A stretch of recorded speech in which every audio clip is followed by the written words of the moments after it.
Hello, everyone. Welcome back to another episode of the Empowered Expat Wife podcast. And today I'm so happy and honored to have, a perfect example of an expat woman here with us. Navine, also maybe known to some of you as Coffee with an Expat or Coffee with Expat Women. And yes, Navine, I'm so thrilled that we made it. We made this interview. Thank you, Camilla. I'm super excited to be speaking to you. I don't know the last time when we actually hopped on and did a I think Zoom it was together pretty much a year and ago. spoke. Yeah, it's been a while. It's amazing, isn't it? How time just flies Yeah, and I so know, much happened in especially the last year. 2020. Yeah, Yeah, too much happened in 2020. But thank you so much for absolutely. having me on. I'm super excited to be doing this with you today. Me too, because today we actually want to talk about how to find a sense of belonging despite being a serial expat. And so that's what I alluded to before, that Naveen is a serial expat. She has so much experience in not only living this kind of life, but also thriving in this kind of lifestyle. And that's what we want to know about. We want to get all your tips and tricks. So so let me just quickly introduce Naveen, if any one of you is not so familiar with who she is.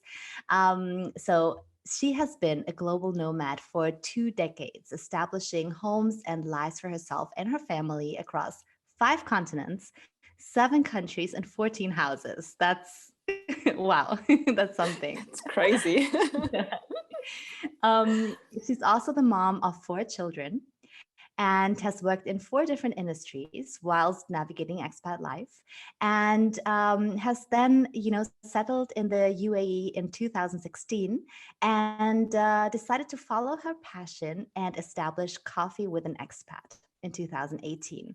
And Naveed is going to tell us all about that in a minute, but it's basically a support network platform and a safe space where expat women can build connections, engage in meaningful discussions, which we do, attend meetups online and offline if the situation allows it, Yeah. and events and workshops. So that's really impressive and such a beautiful project that so many expat women, including myself, are so grateful for. Thank And you. yes, so let's talk about finding the sense of belonging that is often so hard to find when you're on the move and you're moving around every few years, which we do as well. And I think this actually comes at a really good time because funny enough, yesterday I did like a little cultural lesson with my 6-year-old, and I started playing some like old Austrian, like even like folk music to him, which I wouldn't listen to if I lived there. But now, when you're abroad, sometimes you can get a little nostalgic and you start listening to all of that. I'm like, oh. And so I put this up in my Instagram stories. And as I was scrolling through, I saw Naveen put something up as well about Australian Vegemite. candy. Yeah. Yeah. So I thought, okay, she's also like a bit in a sentimental mood, maybe. Yeah. And yeah, so tell us a little bit about your journey. Oh my gosh, it's just like you said, it's been a whirlwind of a journey, to be honest with you. And I think my expat life was quite unintentional at the beginning. I didn't even realize that's what I was, or that's the lifestyle I was living. So I was born and raised in Australia to immigrant parents. They're Egyptian. They moved there in the 60s, early 60s. And so all my siblings and I were born there. I left Australia when I was 20, moved to Egypt, where I got married and I had my first child. And again, I went to Egypt thinking I was only going for holiday, right? I was not going there to live or anything. I was going there just to see family and spend, probably about 6 months there and come back to Australia. Ended up getting married, stayed there for almost 3 years. And my husband works for an international company. And with them, the plan originally was that I told my husband, I can't live in Egypt anymore. I can't do this. The language is hard for me. Even though I speak a bit of Arabic, I can't read and write. So I was finding it very difficult to communicate, and I was relying on him to do everything when I was quite in Australia. It's easy to live. You do everything on your own. So he went to the company and told them, look, this is not working out. We're moving to Australia. And they said, no, just wait, let's try and find you another opportunity. Maybe it will work out, and you know, you and your wife will enjoy it. So they found us an opportunity in France. So we went and did a look and see. And the minute we landed, I just said, look at my husband and said, like, I really feel like I'm at home here. And literally, it was just like literally within an hour of me Wow. being there. And I'd never been in Europe before. You know, this is my first time And even to I be in assume Europe. you didn't speak French either, or did you? Didn't speak a Yeah. word of French. No, I'm Wow. like, I did some French at school, but you know, the bonjour and just a Yeah. couple of words here The and there, but croissant that's it. Yeah, souffle. right, exactly. Exactly. But I just fell in love with it, and so we said yes to that. We said, why not? Let's give it a go. We're young, and we just have a newborn baby, so you know, let's give it a go.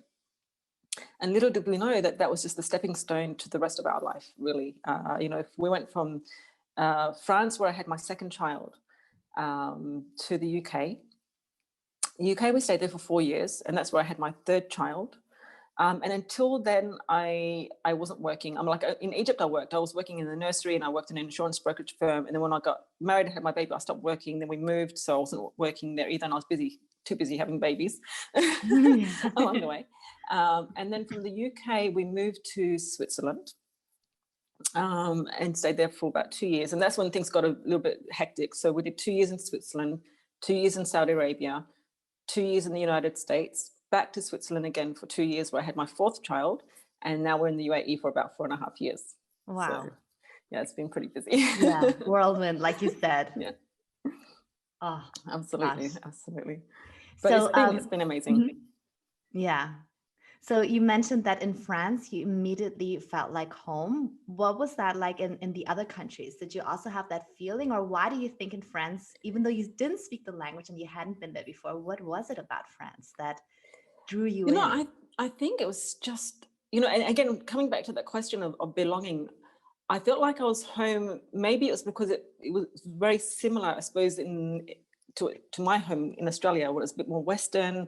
Um, it was beautiful, the nature, the greenery. So I felt like I kind of connected. But did I feel like I really belonged there? Is also a question mark. You know, it's a fine line, Yeah. because I think, you know, you don't speak the language, so you do have those struggles. And then, you know, we even moved when we were living there as well, so we didn't even have that stability for the time that we were there. We stayed in a place that we couldn't afford at the beginning, and then moved into a smaller apartment, which I didn't really like, to be honest with you, but it was all that we could afford at the time. So we really started from the bottom, you know, and built ourselves up as we moved along. But it was probably the best experience that I had, because I think it was my first assignment, first European country. We just spent our life there discovering, you know, Europe, and that's why I really loved it. Yeah. Yeah. Oh, that sounds so great. So, what would you say are your tips to feeling at home? You know, even though knowing that your stay will only be temporary, like you said, 4 years, 2 years, you know, whatever it is. But what are your tips so that, you know, other women in this situation can maybe accelerate this feeling? Yeah, for sure. I mean, like, I learned along the way. I made a lot of mistakes, and I think one of the key things that I would say to make yourself feel at home, or feel like that you kind of like belong, is when you're choosing a home, which is your very first step, choose a home if it's possible that you really like, you know, and that your family likes as well. So Yeah, sometimes I'd make the mistake, because I got so used to, when my children were young, to choosing homes that I thought would suit us. As they got older, they didn't necessarily like the houses, because sometimes right, I'd have to go do the look and see on my own and choose the home, right. and like, so I'd be happy, they might not be so happy. So that also makes a huge difference, right? So Mhm. choose a home that you and your family enjoy, and really make it a home. And that's Yeah, so important. I mean, like, I used to, in France and in the UK, I really had this temporary state of mind where I just had any old furniture from IKEA, like the cheap stuff, and nothing on the walls, no plants, you know. And for me, it was just like, you know, I'm only here for a little while. I was not integrating into the community so much, you know, all those things. And when I started to realize, no, I don't feel like I belong, and I'm not happy, I'm not satisfied. So I just had this moment where I felt like, you know what, I need to start living like I'm staying in this home forever. mhm. And if I have to move 2 years from now, then I'll deal with it then.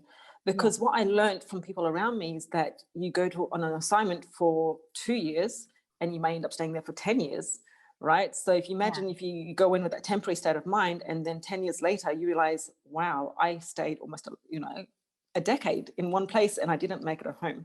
Yeah. So that's why I say from the get-go, just make it a home. Spend that little bit extra to get those curtains, even if it's not your Oh my God. home, you know what I mean? Exactly my example. I was just gonna say, Right. we were moving like in a 2-3 year rhythm for, I don't know, for how long actually. And so the issue of the curtains, which actually curtains are really important to me, because I think they make a place so cozy. And in my own house, in my old house, it was like this large window front, so I would have need a lot of fabric and stuff. So I was just like, oh, you know what? I don't think I'm gonna invest in that, because maybe in a different home, I can't use this anymore, because it was like a really specific measurement and all of that. And so we actually lived there for almost 3 years without curtains. And then in this house now, we were also like, I don't know. Actually, we had the curtains sooner, some of them at least. But as you said, like I was in this temporary state. I knew it's important to make your home a home, but then you kind of like, "Oh, should I really invest? Should I really? I'm not going to be able to take this with me to somewhere else." And now after COVID or during COVID, spending so much time at home, I was like, okay, no way. I am going to settle in here fully, and that's just it. And it makes all the difference. So I love that you just brought that up, and I love the curtains. Yeah, yes, absolutely. And I think you have to kind of like set aside a certain amount of investment into your home that you know that you may, well, it's not really an investment, because at the end of the day, you may just leave it, right? So a certain amount of money that you know that you may not take with you, in the sense of like, curtains or painting, whatever you're going to do to the home. But it's so worth it for your mental health and emotional health and just that sense of belonging. Yeah, an investment in your Another mental tip for, health, yes, exactly. even if not in Perfectly the said. home. Mhm. Perfectly said.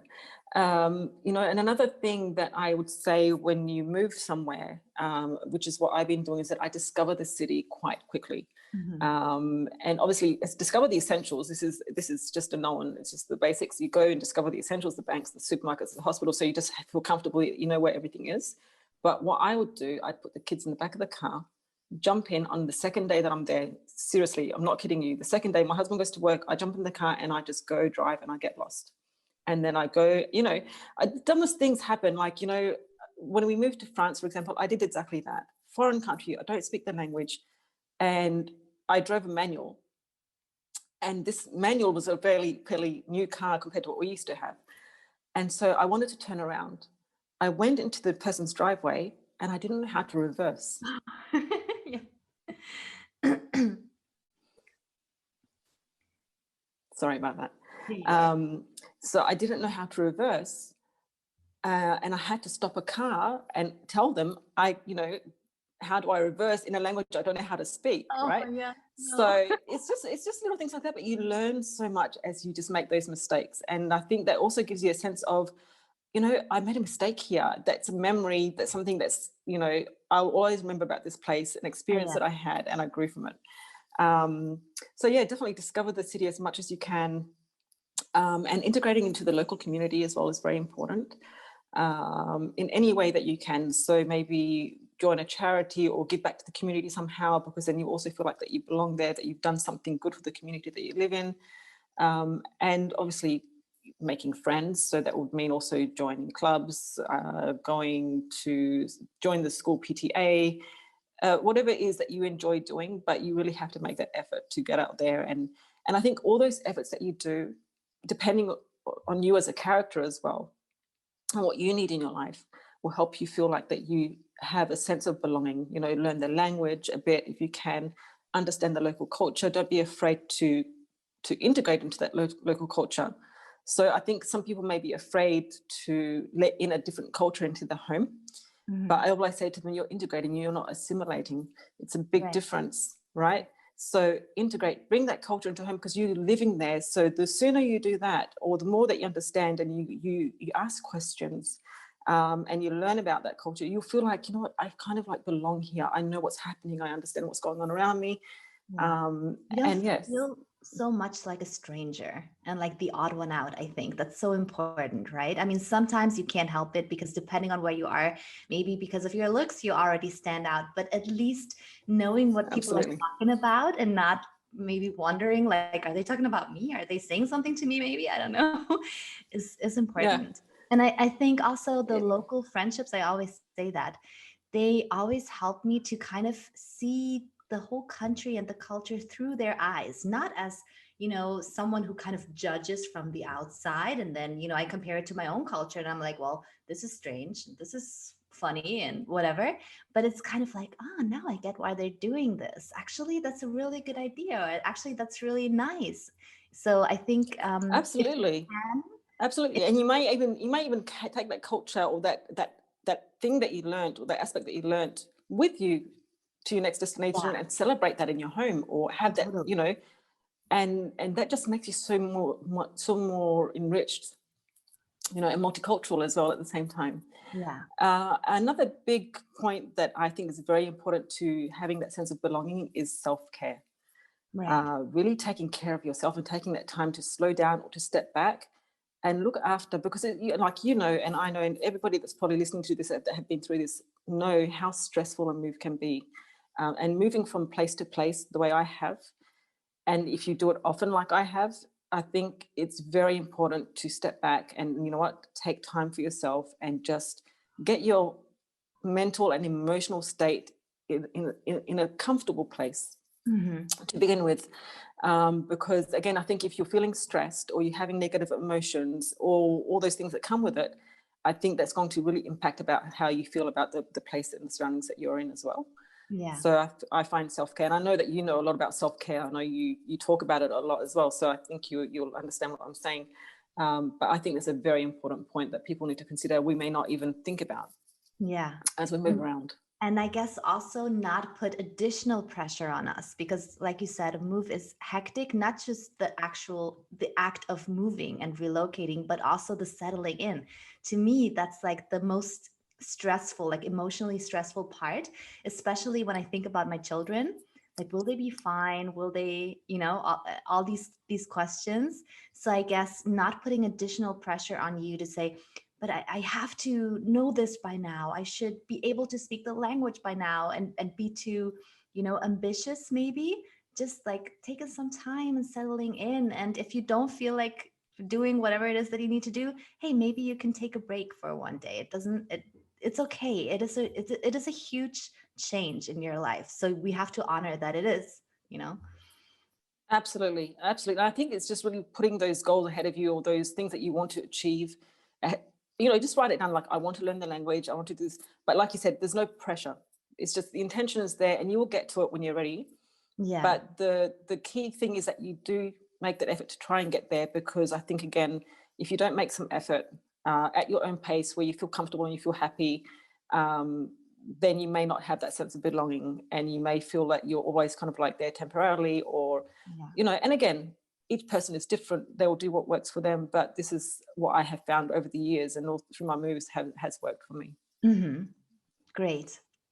So now we talked about, some things that every one of us can do to accelerate that feeling at home, feeling like you belong to a place. And what would you say are some pitfalls that a woman in our situation should avoid?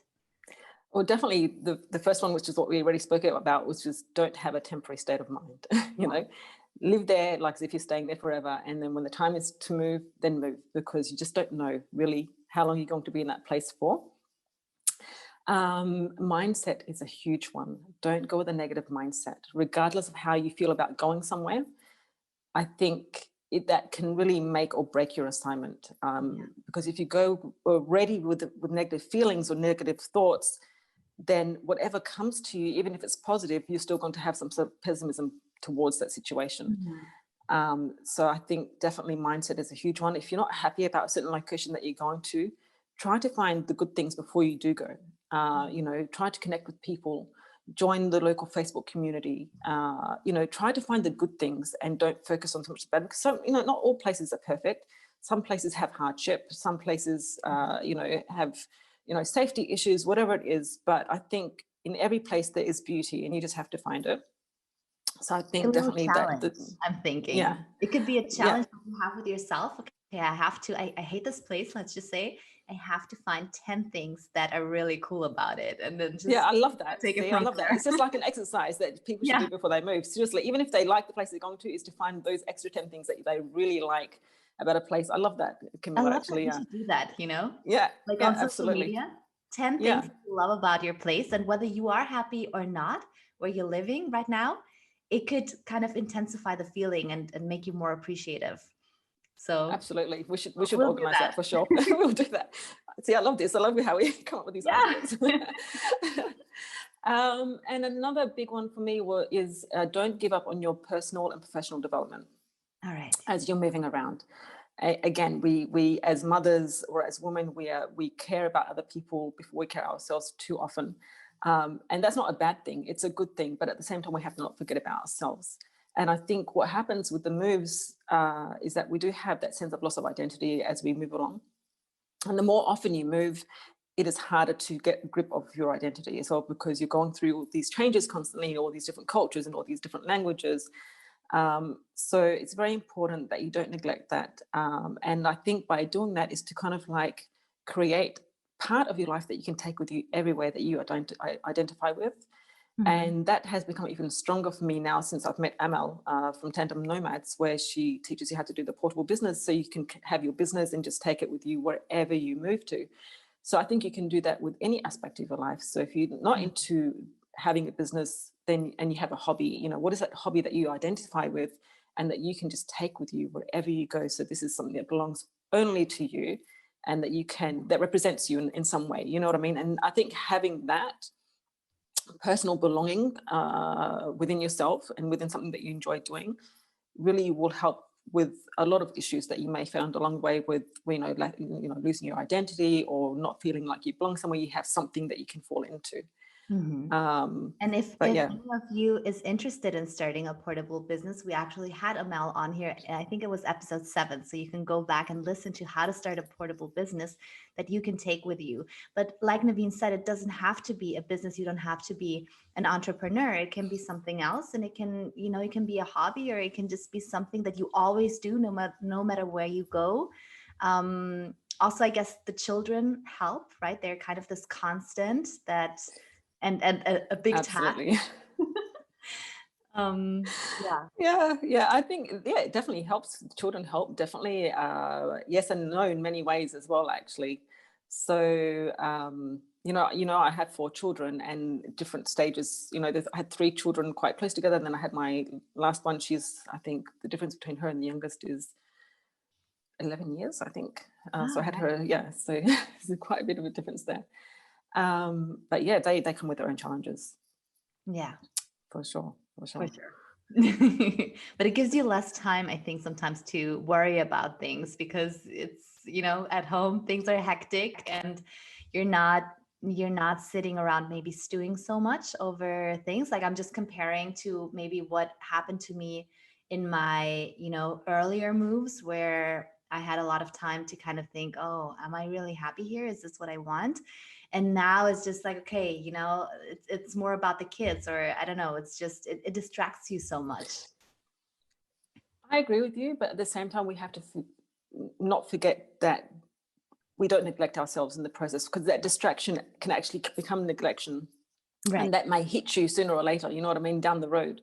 So for the moment, it may be good, but and I know, because I've been through that distraction where I was just so busy with everyone else, and then it just hit me. And I think it hit me the worst when all 3 of my kids went to school in Geneva, Right. and I actually didn't know who I was. Yeah. I'm like, and I experienced that again recently, just when I moved here. But like in Geneva, it was like a big slap in my face. It's like so busy, so distracted over the moves and over the years, and and then it was kind of like, wait a second, Yeah. I don't even know what I like.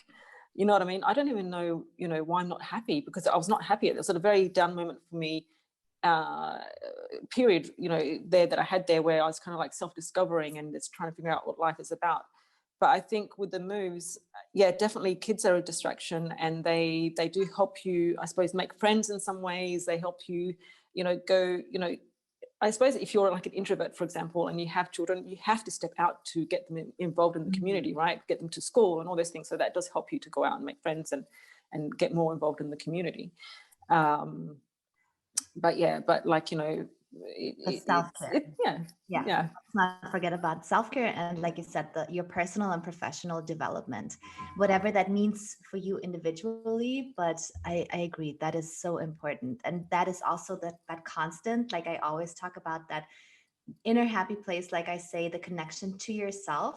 The stronger that is, the better you have a better like starting point, right, in a new country. Because if you have this connection and this feeling safe within yourself, and that comes from listening to yourself, what I need right now, taking care of yourself.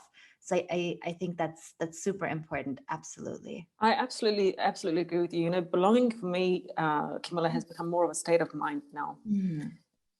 You know, and that state of mind is having a community, and Right. having that community offline and online.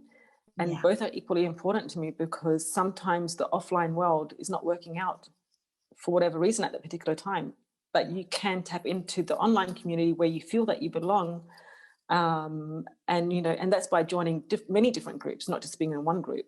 You know, join local groups, join international groups, join groups specific for certain subjects, you know, because you find people, like-minded people, even though they're far away, but that you connect with, and then you have that sense of belonging. And for me, you know, and I don't know if you relate to this, but for me, my belonging now is really the expat community. This is Mm. my home. This is Yeah. home to me, where I belong, because I know that like you said, I'm not trying to have a temporary state of mind, but at the same time, subconsciously, I already know that I'm not going to be here forever. Mhm. That doesn't stop me from going out and making friends and building my community here. But at the same time, I know that I have the online world where I can also take that with me wherever I go. Like, you know, I'll be friends with you forever online, you know, and hopefully we do meet in person one day, and that's I hope wonderful. Um, but at the same time, you know, it's for me, yeah, it's for me, it's a state of mind. I think yeah. you belong, like you said, belong within yourself, belong within the community that you built around you, and just feel content in the place that you are. I love that. I love that. Belonging is a state of mind. That's going into my quotes. There you go. And yes, I think also it's what you want to see and what you want to feel. Sometimes we're so tempted to think that, it's always it's what comes in from the outside, and oh, I can't belong here because, look at how they look at me, or look at how they treat me in this country. I'm too different, or whatever, whatever it is for you. But really, it's also about what you want to see and what you want to hold on to. And like you said, thankfully nowadays, I mean, this is actually pretty new still, because I remember the first times when I was living abroad in university. I mean, obviously there was the internet. I'm not that old, but I remember I had to call my dad and was like, uh, like hang up so that he would call me back, because it was really expensive to make phone calls, and there was no WhatsApp, for instance, or things like that. And I think nowadays we're so blessed because, like you said, your offline community, you can take that online, and you can have that no matter where you go. So it's worth investing in that. Absolutely, I agree with you. Absolutely. And now, Yeah. just real quick, to go back to the children, because I Mhm. think, for the mothers listening, that's a big one. So, how did you ensure that your kids handled the moves well, and what can other mothers do to just make sure that their third culture kids also thrive wherever they are, and don't suffer from too many moves and changing of Mhm. environments? Yeah, you know, it's very different for each child, and how they respond to a move. Some respond quite well, some don't. And I think the most important thing for the parent, or for the parents actually, see, there I am thinking just a singular parent, because you get used to doing everything, but for the parents to tap into that, and just be there. And being there for your children throughout this move is probably one of the biggest things that you can do for them, to help them feel that they're okay. Mhm. Because, like, as adults, if we look at how we cope with a move and how stressful that is, and we understand everything that's going around us to a big extent, just imagine what it's like for them that don't really get what's going on. Why am I moving? when they're young. When they get older, it's a little bit different, but also a little bit more challenging at the same time. Yeah. So being there for them definitely is very important. And integrating them into the communities equally is important. So what I mean by that is that, yeah, they go to school, but it's very important that they get signed up for something out of school. And the reason why I say that is that it gives them another outlet in case things are not going so well at school at the beginning and they're not making I friends or love so forth, that they have another avenue where they can release that energy, where they can meet other people and make some friends. And then it kind of like it's like a balancing act. And it's a bit of a distraction. So they don't come home from school and they just basically, they may have to study if they're a bit older, but they have a lot of free time as well. And that free time, what are they going to do with it? So the best thing for me was always, put them in sports. My kids are athletic, so that's what they did. Some people, choose music, arts, whatever it is that your child is interested in. But I make sure I sign them up before we even get there. So it's already known that we move your guys starting your football or your swimming next week. So that really helped a lot, doing that. And also, bringing things that are familiar, traditions that are familiar to them, trying to see, if you like for us, we're Arabic speaking, for example, we want our children to understand Arabic and learn Arabic. So we'd always bring in a tutor at home, celebrate your traditions at home. But yeah, I think, again, being there is a huge one for them, and really understanding the different needs, because again, each child is different even within the home. So for example, I'll give you an example of my son. My two boys, one's an introvert, one's an extrovert. One is absolutely fine to go to school and making friends and so forth. Another one, he's a bit more shy. He takes his time to be able to make those friends. So what can I do, again, to help him to feel a bit more settled and not so uncomfortable and awkward? And that's where the extracurricular activities help as well, because it gives him another outlet to meet people that like the same things that he likes. It doesn't necessarily mean he needs to speak to them even, but they're kicking a ball around, and that's how they're communicating, right? Yeah. So just little things like that, I think, are very important, and just being fully aware of, what's happening with each child individually and tapping into that individually, rather than thinking that one solution is going to fit all. Yeah, I love that. That's so valuable. All right, so these were great tips. I learned so much as well. And now I would love to know, because I think belonging, like we mentioned that a bit before, is kind of a two-way street. So what would you say that each one of us can do to make other expat women or other women that are new in our city, where we may have already been for 1 or 2 years, to make them feel like they belong?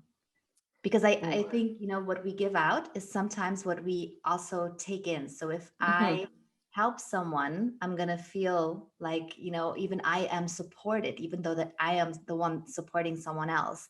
So I think if you help someone else to belong, it will kind of mirror that feeling back to you sometimes, like you belong more, like you have the ability to.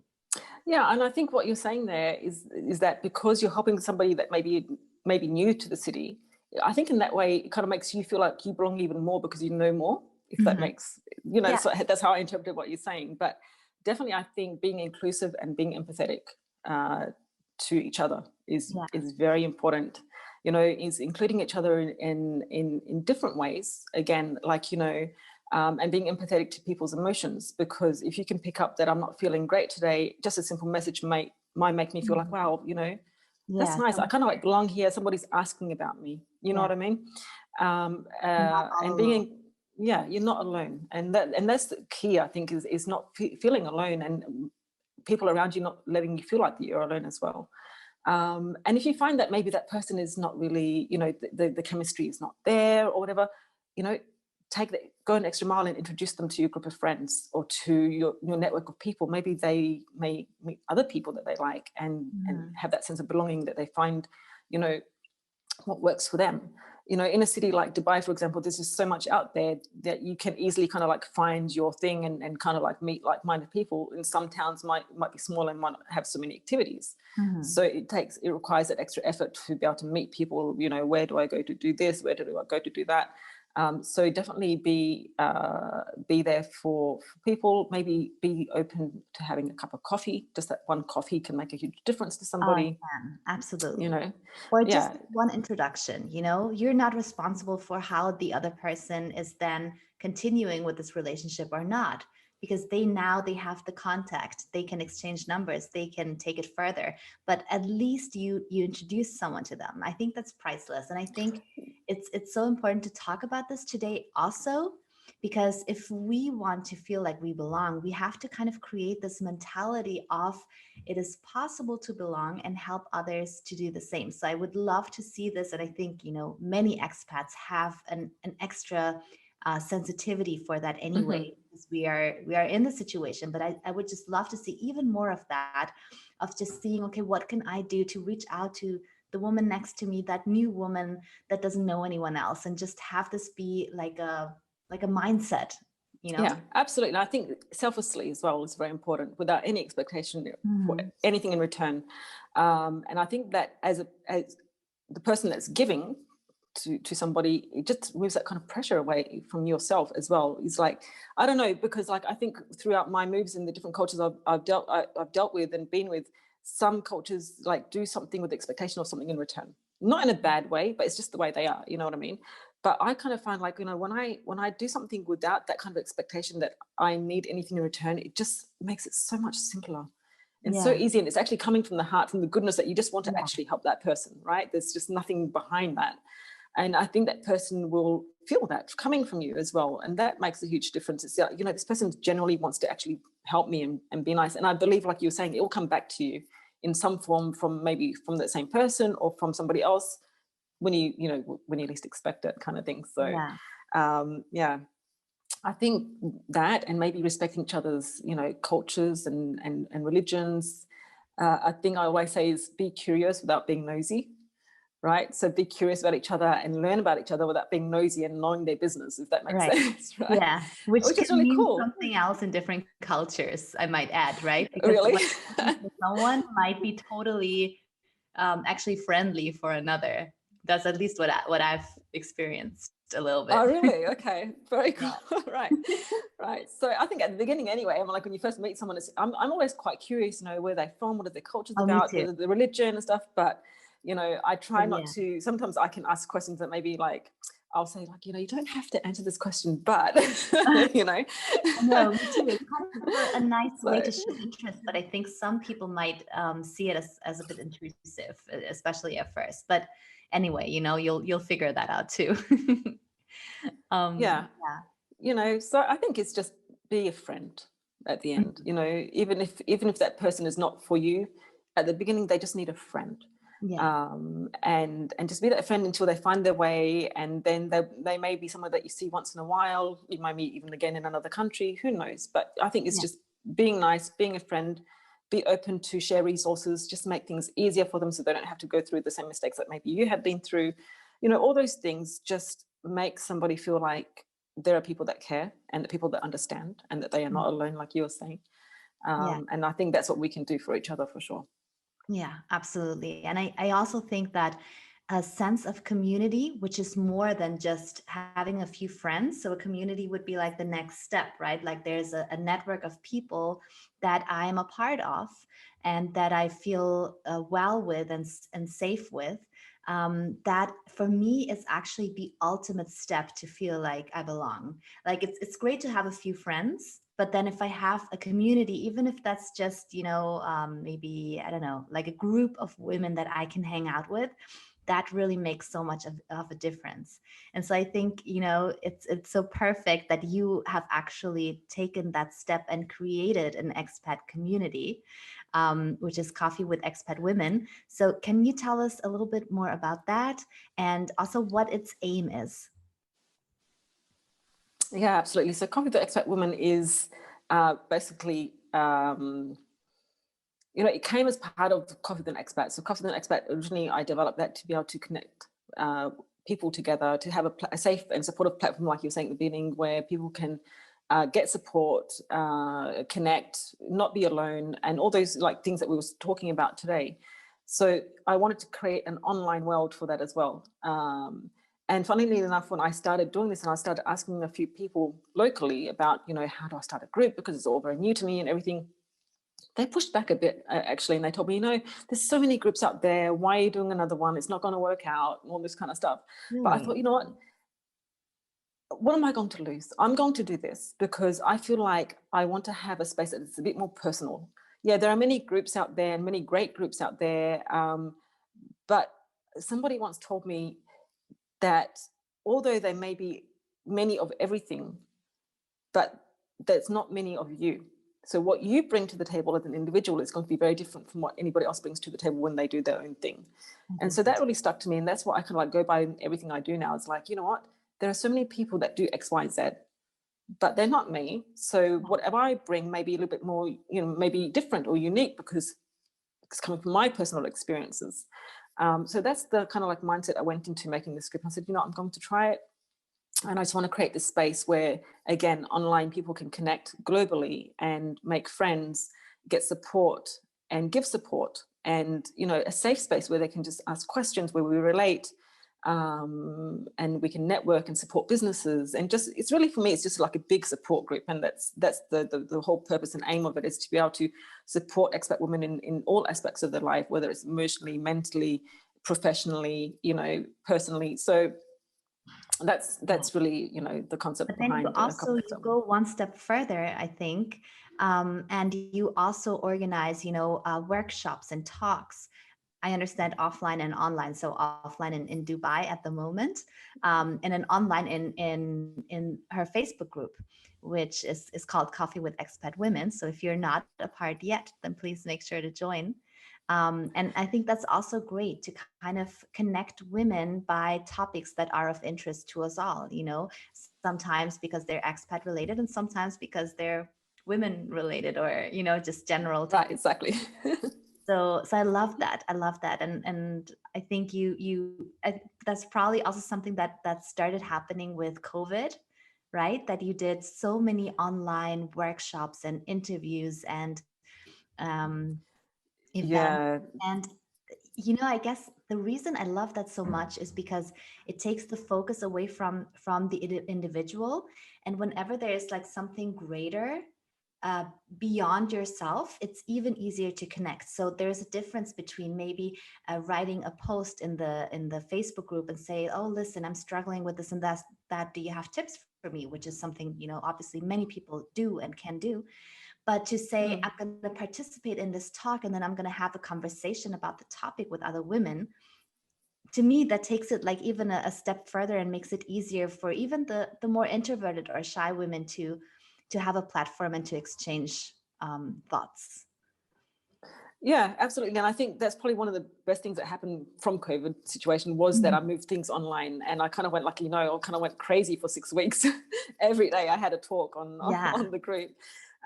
But that's just opened so many different avenues, like you said, for women to connect globally, share their experiences, share their expertise, and step out of the comfort zones. Like you're saying, a lot of people have never been on speaking live on a group before.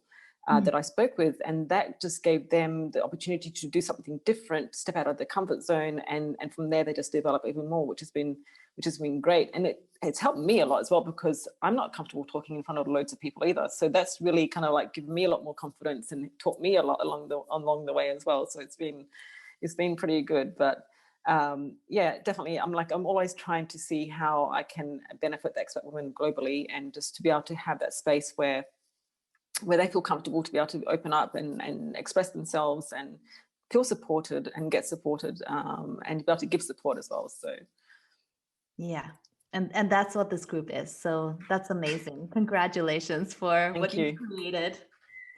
All right, so now let us all know where we can follow you. I mean, I'm obviously following you already, but other women, where can they follow you? How can they join the group and uh, take part in the events and all of that? Yeah, I mean, like, probably the two easiest ways to connect with me directly is on LinkedIn, with my name, Navine Eldesouki, or connect with me on Instagram under Coffee with an Expat. And the Facebook group, like Camilla was saying, is called Coffee with Expat Women. So you just send a request and I'll approve it, and you'll be part of the amazing community that's growing there. a great group of women. But yeah, those are probably the three best ways to connect. I'm going to obviously, share all the links in the session notes. And yes, so I think that has been so informative and so interesting. Thank you so much, Navine, for coming on and sharing all of your experience, your really, long years of experience with us. Thank And you, Camilla. I hope it inspires, all of us to chase that feeling of belonging that we can be an active part of.